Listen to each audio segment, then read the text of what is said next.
In 1866, Texas still carried the scars of a fractured nation.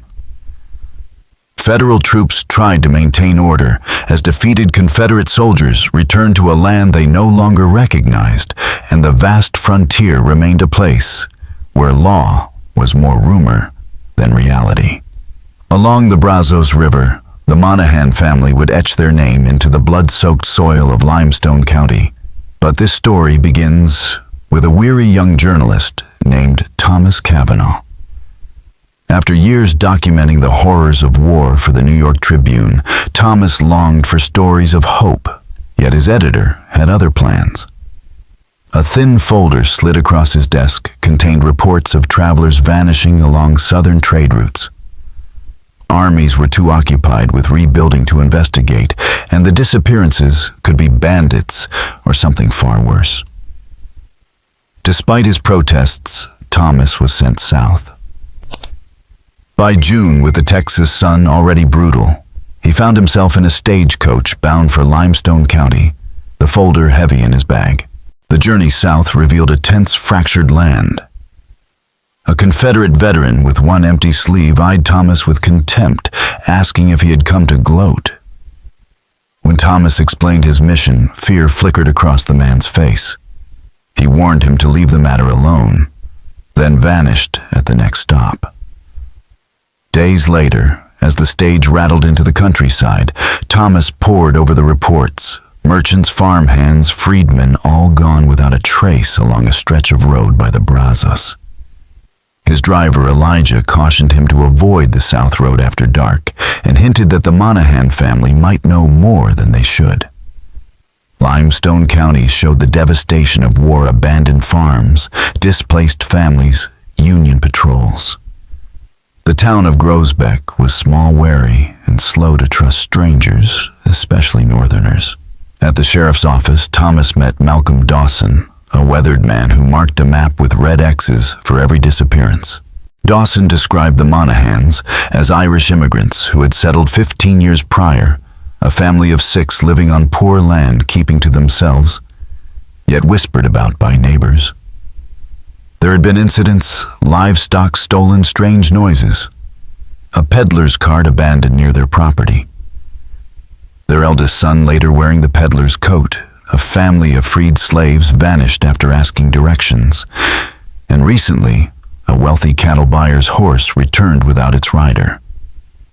Dawson noted another strange fact. The Monahans had been buying enormous quantities of bones, supposedly for fertilizer, far more than their land required. With law enforcement thin and the disappearances increasing since the war, Dawson warned Thomas to be careful. But Thomas, notebook in hand, intended to uncover what lay hidden beyond those red X's. Thomas left the sheriff's office and took a room at the town's only boarding house, a plain but tidy place, run by a stern widow named Mrs. Holloway. She noticed his New York address on the register and narrowed her eyes. Few Northerners passed through Grosbeck, and when he explained he was investigating the disappearances along the southern road, her face hardened. She warned him in a hushed voice that her husband had ridden with the search party for the Wilkins family, and came back so shaken he kept a shotgun by their bed until the day he died. He never spoke of what he saw, but he refused to have anything to do with the Monahans afterward. That evening in the tavern, attached to the boarding house, Thomas found the townsfolk just as wary. Conversations faltered when the Monahan name came up, and hands unconsciously clutched small crosses and saint medals. At last, an elderly man named Jeremiah, drunk enough to brave, the subject joined him. Jeremiah's grandson had vanished the previous fall while hauling cotton to Waco.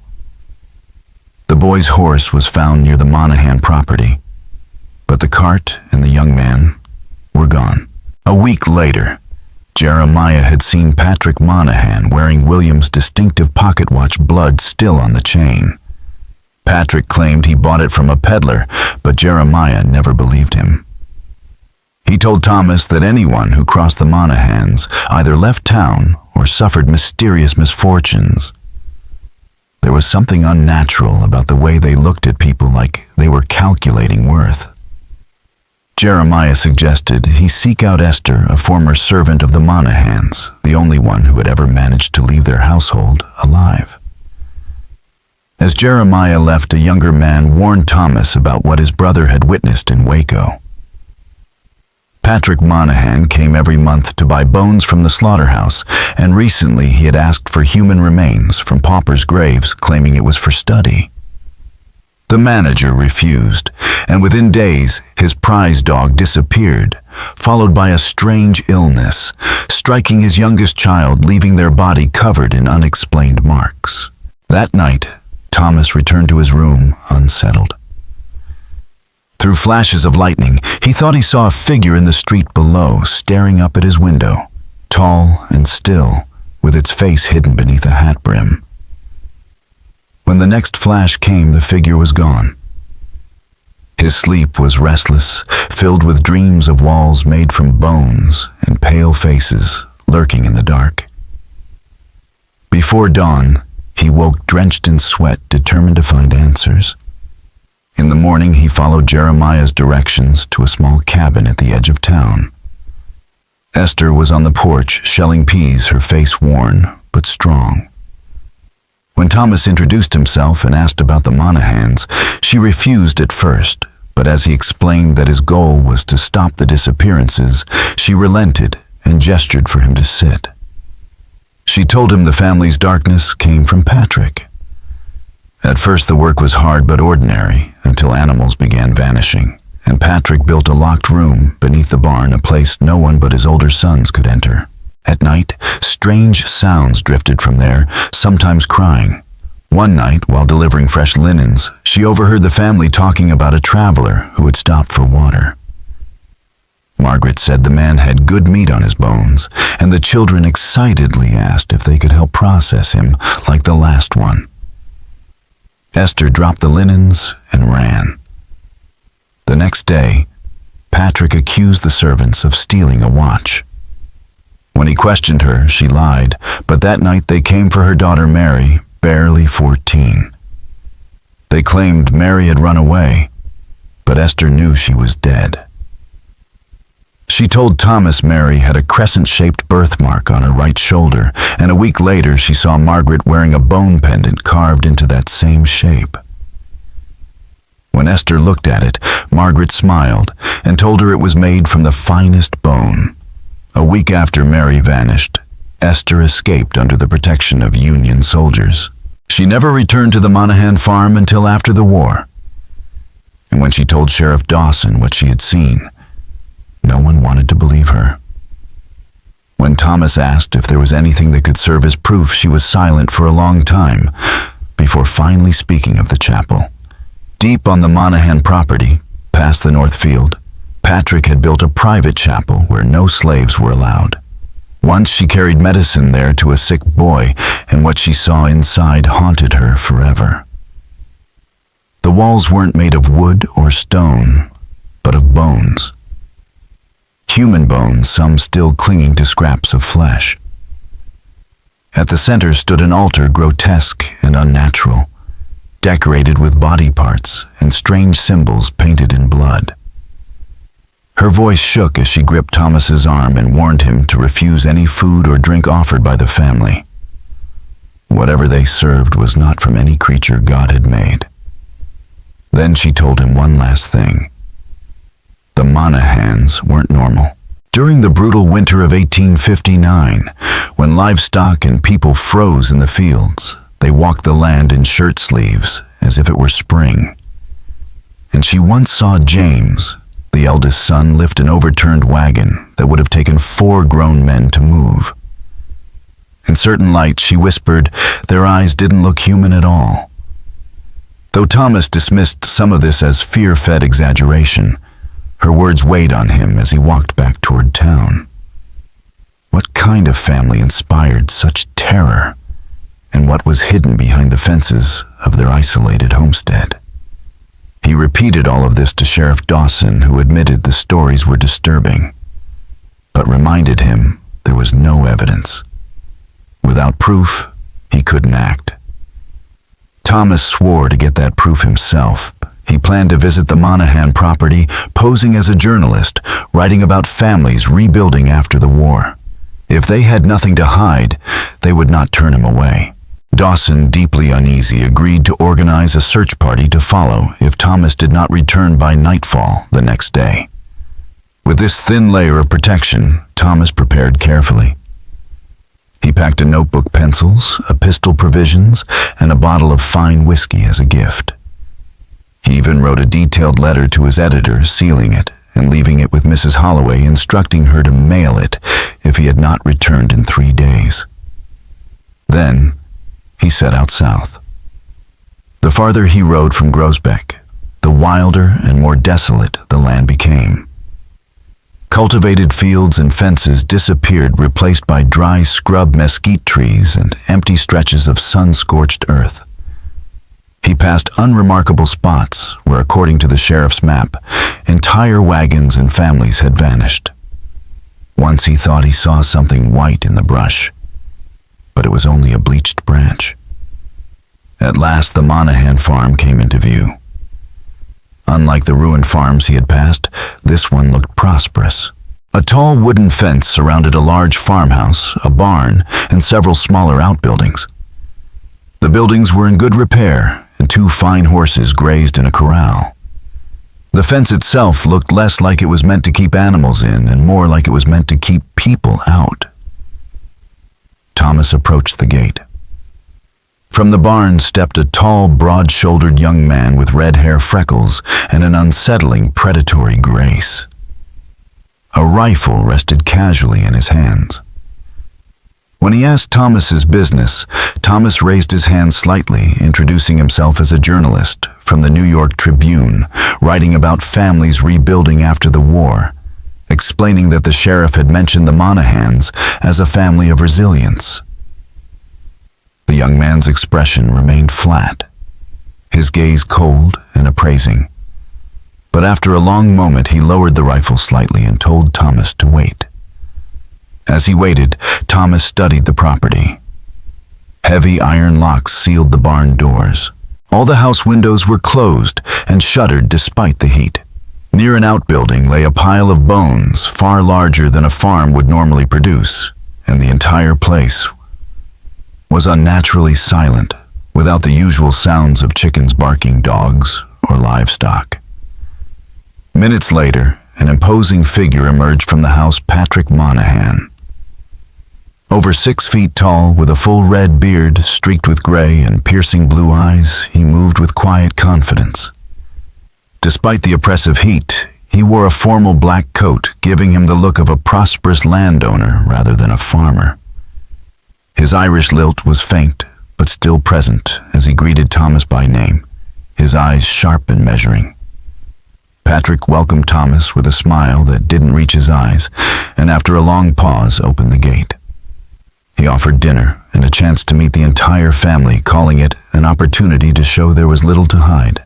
As Thomas dismounted and followed Patrick toward the house, he noticed the property's oddities, a barn much too large for the sparse fields. Shuttered windows that kept the house sealed in shadow and half hidden in a grove. A small building that matched Esther's description of the chapel. Inside the Monahan house was surprisingly opulent for a farming family. Heavy curtains blocked out the daylight, leaving the rooms lit only by oil lamps, and fine furniture and religious imagery crowded the walls. Crucifixes and saintly paintings gave the impression of devoutness, but to Thomas, the display felt forced. Patrick introduced his family, his stern wife Margaret, their sons James, Michael, and Sean, each carrying the same flat, watchful expression as their father, restless young Connor, and their coldly beautiful daughter Eileen. The air around them was tense, like a house where nothing happened by chance. Over whiskey, Thomas explained his interest in writing about families rebuilding after the war. Patrick accepted the gift warmly and said that survival came from hard work and difficult choices. When Thomas asked what choices, Patrick's voice hardened as he spoke of famine in Ireland, of watching neighbors starve and doing whatever was necessary to live. He said survival required finding value where others saw nothing, using what others discarded. Then he stopped himself, his expression smoothing back into a genial mask. Dinner was lavish, roasted meat, fresh bread, vegetables, a feast unheard of in post-war Texas. Thomas praised the meal and asked what cut of beef they served. For a moment no one spoke. Margaret's lips tightened, but Patrick smiled faintly and said it was venison hunted by Connor, who eagerly described his skill with knives until his mother silenced him. There was no prayer before the meal. The family ate in silence, their movements unnervingly synchronized. Thomas kept up his cover as a journalist, asking about the local disappearances, as if it were simply part of his story on the Reconstruction South. Patrick brushed off the concern, blaming bandits and deserters. But Thomas noted the quick glances exchanged between family members. He pointed out that many of the disappearances occurred near their land. James, who had said little all evening, finally spoke. They were well protected, and no one approached without their knowledge. When Thomas asked if they offered shelter to travelers, Patrick admitted they sometimes did, but only with care, especially with a young daughter at home.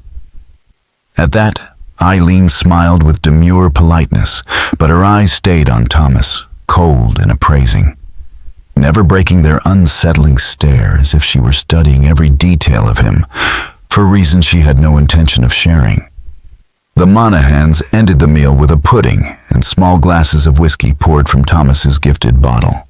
As they drank, Patrick made an unexpected offer, a room for the night.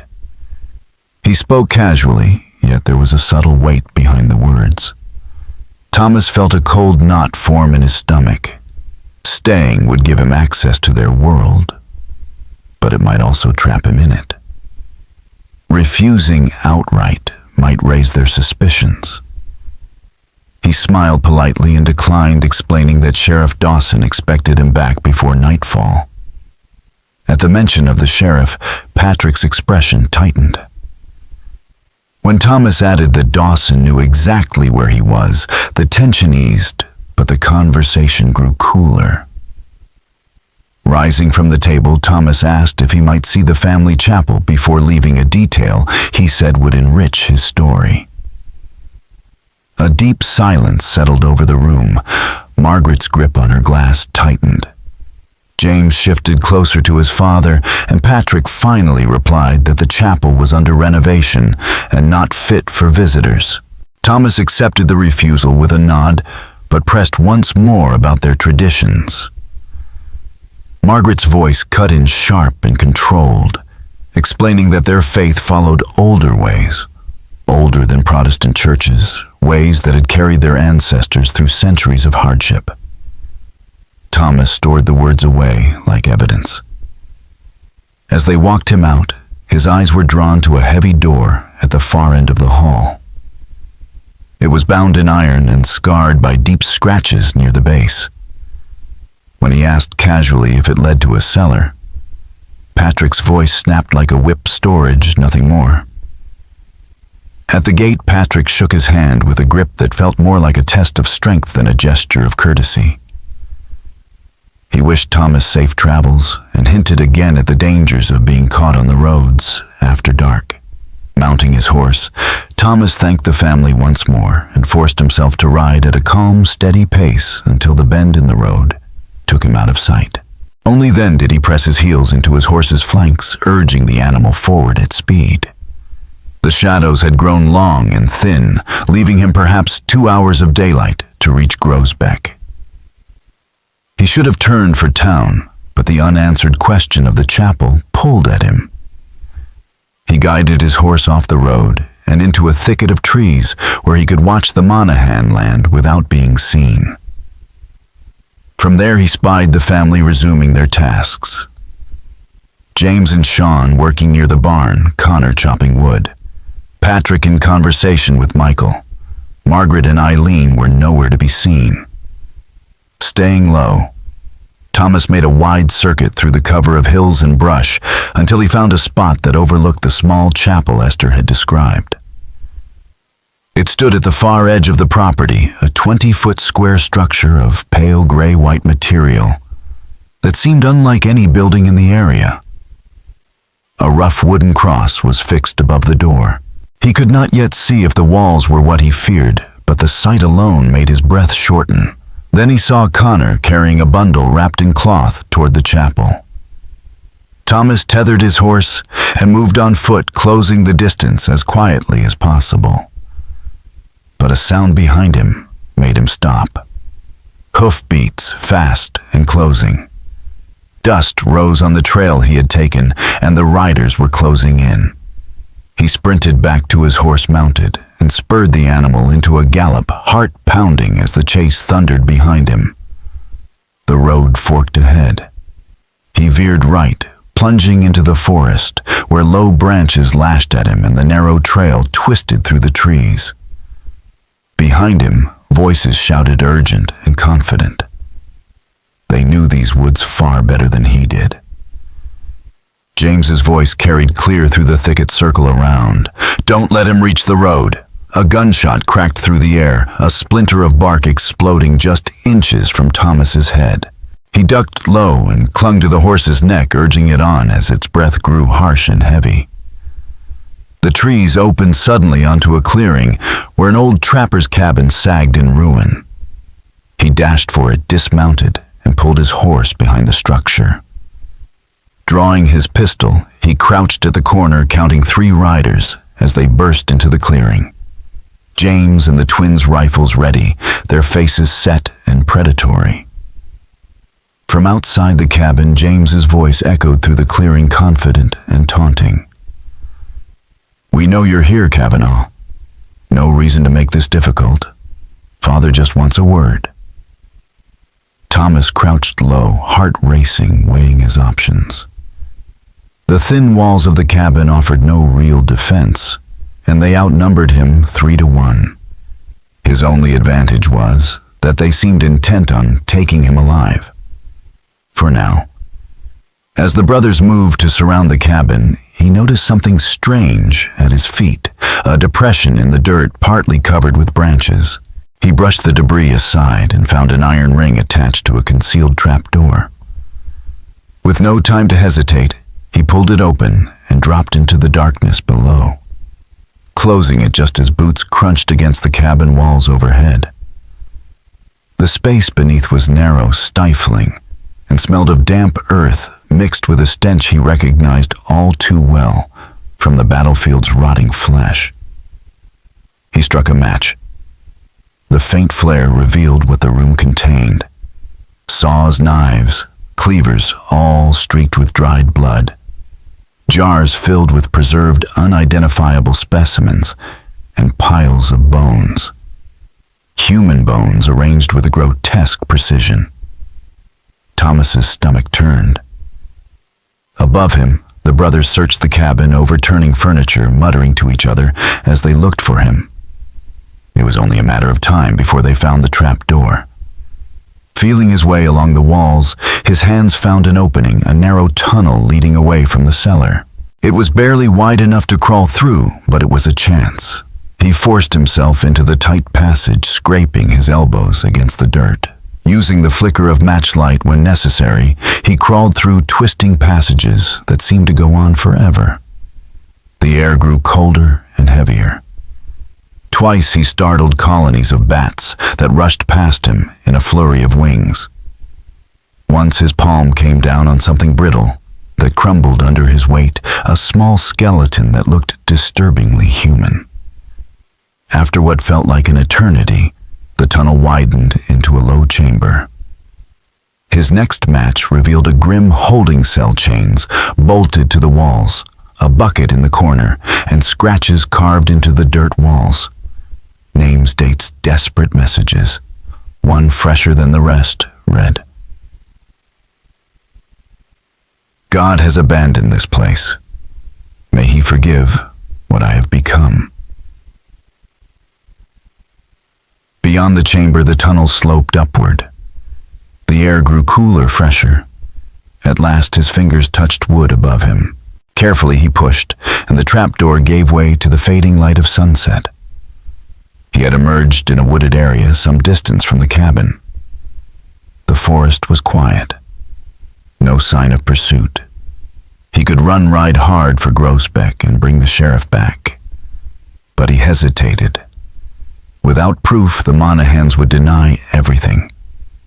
And then his eyes found it. Through the trees, partly hidden, stood a small building of pale stone with a crude cross nailed to its peak. The chapel. Driven by a mix of dread and resolve, Thomas crept closer. As he approached, his breath caught. The walls weren't stone. They were bones. Hundreds, perhaps thousands of bones, fitted together like pieces of a monstrous puzzle. Skulls lined the corners and doorframe, their empty sockets seeming to watch him. Many of the bones were scarred skulls, cracked open ribs, slashed femurs, split. Some had been polished to a gleam or arranged into twisted patterns, as if the builders had tried to turn suffering into art. The chapel door stood ajar, creaking softly in the evening breeze. Inside, candlelight flickered weakly, casting long, shifting shadows across the bone walls. At the far end stood an altar, a massive slab of dark, stained stone. Above it hung a crucifix constructed from human remains, a skull for the head, arm, and leg bones bound together for the cross. Inside the chapel, smaller bones had been fashioned into ribs and limbs for the crucifix, and the floor was paved with stones arranged in rings that funneled to a central drain. The purpose of this design was unmistakable, and it made Thomas sick. This was not a place of worship. It was a place built to kill and process human beings. Determined to gather proof, Thomas searched behind the altar and found ledgers. They were meticulous, stretching back years, names of travelers, their ages, what they carried, and cold clinical notes on how each was processed. One entry, only 3 weeks old, detailed the slaughter of a family of 5. It even described how the children's bones had been built into the chapel walls. As he read, voices came closer. They had tracked him. He ripped out several pages, crammed them into his coat, and blew out the candles, crouching behind the altar as the door opened. Lantern light spilled across the walls of skulls and bones as Patrick entered with James and Michael close behind. "He's here," Patrick said. "The tunnel ends here." James argued that maybe Thomas had escaped, but Patrick shook his head. "No, he's too curious to leave without what he came for." He called out, his calm tone echoing against the bone walls. Mr. Kavanaugh, let's be sensible. You have questions. We have answers." The lantern glow crept closer. Thomas held his breath, waiting. When Patrick leaned around the altar, their eyes met, surprise flashing across the older man's face. "Stay back," Thomas said, drawing his pistol. Patrick raised a hand slowly, his voice still even. "There's no need for this. You're a man of words, not violence. You've seen our books. You know what we do. You must also know the sheriff can't protect you.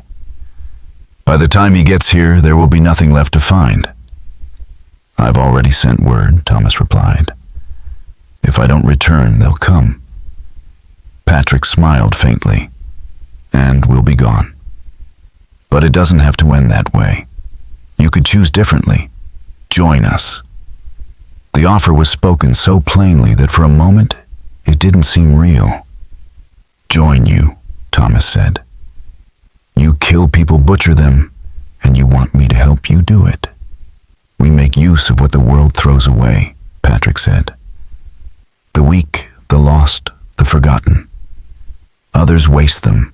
We make them serve a purpose. That is how we endured famine, how we crossed an ocean, how we built this life while others failed."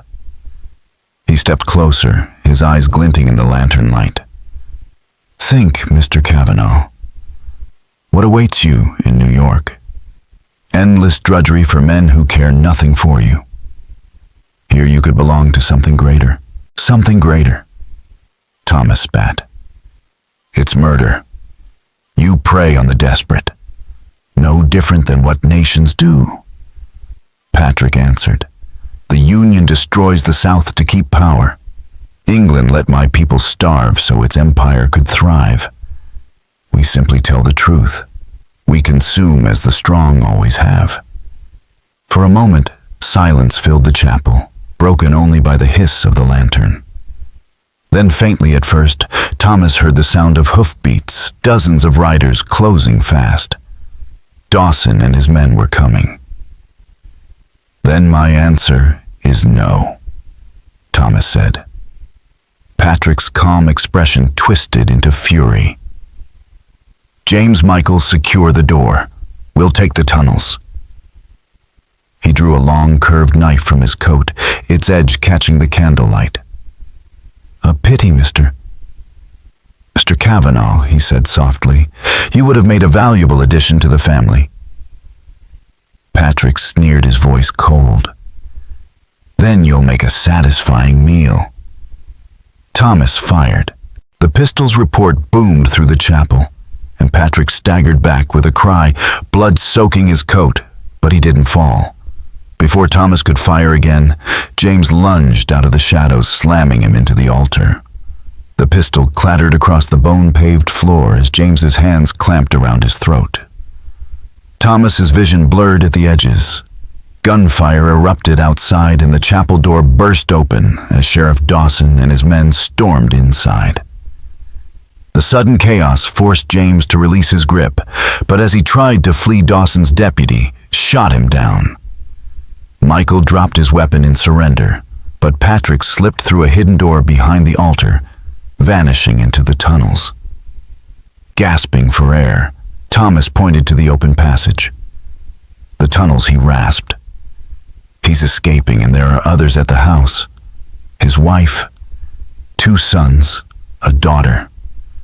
Dawson wasted no time sending men into the tunnels and riders back to secure the Monahan homestead. What they uncovered over the next few hours was worse than anything Thomas had imagined. The Monahan farm was a slaughterhouse disguised as a homestead. The barn held rooms where victims were butchered, their bones cleaned and stored for the chapel, their possessions logged and sold. The tunnels stretched for miles, connecting the house, the barn, and the chapel.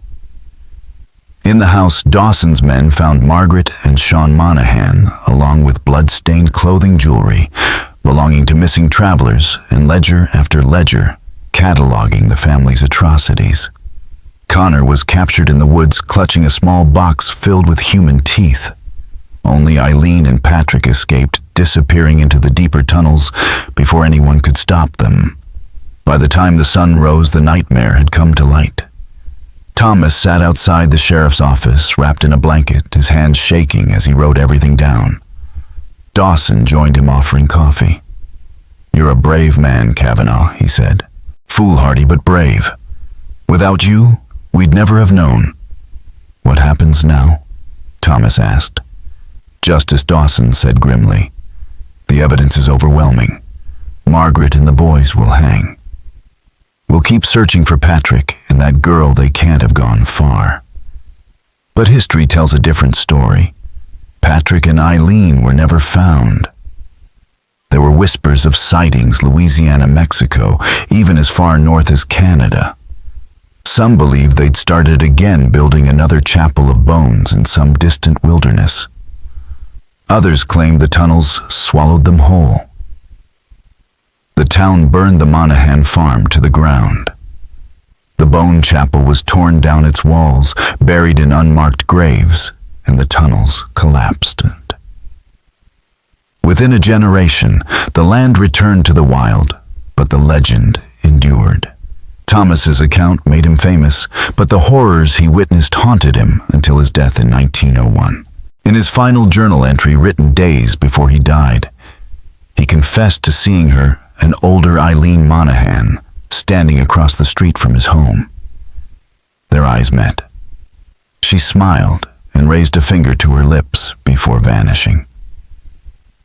Has she found me at last? He wrote. If she has, can her father be far behind? Over time, the Monahan story became a Texas ghost tale, a warning whispered around campfires.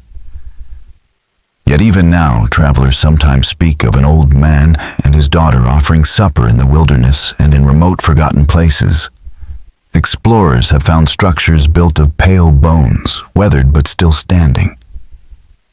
The Monahans have become more than just a family. They are a hunger that never dies. Perhaps somewhere even now a chapel of bones waits in silence, its walls whispering of the travelers who built it one bone at a time. And on certain nights, if you listen closely, you might still hear Patrick Monahan's voice calling softly, "Join us for dinner, won't you?" The Monahans' reign of terror, born from the hunger of the Irish famine and ending in the bone-strewn soil of post-Civil War Texas, is a reminder that the most horrifying monsters are not supernatural, but human, ordinary people who abandon every last trace of their humanity. The next time you find yourself driving lonely Texas back roads as twilight falls and see a warm glow in a farmhouse window, think of Thomas Cavanaugham's journey. Think carefully before accepting a stranger's invitation. The Monahans may be long gone, but the hunger that drove them, the craving for flesh power and immortality through infamy, never dies. It waits for a new host, a new family, a new chapel of bones. Even now, the land where their property once stood remains barren, a dead patch in the wilderness, as if the soil itself remembers and refuses to forgive. It is a scar across the earth, a silent warning that some sins are too deep to wash away. Their story forces us to question how thin the line is between civilization and savagery. The most chilling truth is not that such a family could exist, but that they did so in plain sight for years. How many other secrets lie beneath the surface of ordinary life? How many families with appetites like theirs might still be offering a warm bed and a hot meal to unsuspecting travelers tonight? So if you find yourself on an empty road and night comes fast and a voice offers shelter, maybe it's safer to stay on that road and risk the darkness than to trust the welcome behind those doors. Not all hospitality is innocent. Not all family traditions should survive. The legend of the Monahan family and their chapel of bones remains one of the darkest chapters of the American frontier. It stands as proof that the greatest horrors do not rise from superstition, but from the depths of human depravity when morality is stripped away and survival becomes the only law. It is a testament to what people are capable of when they stop seeing others as human and begin to see them as resources to harvest. And perhaps even now, Patrick and Eileen Monahan are out there somewhere waiting, watching, and still hungry.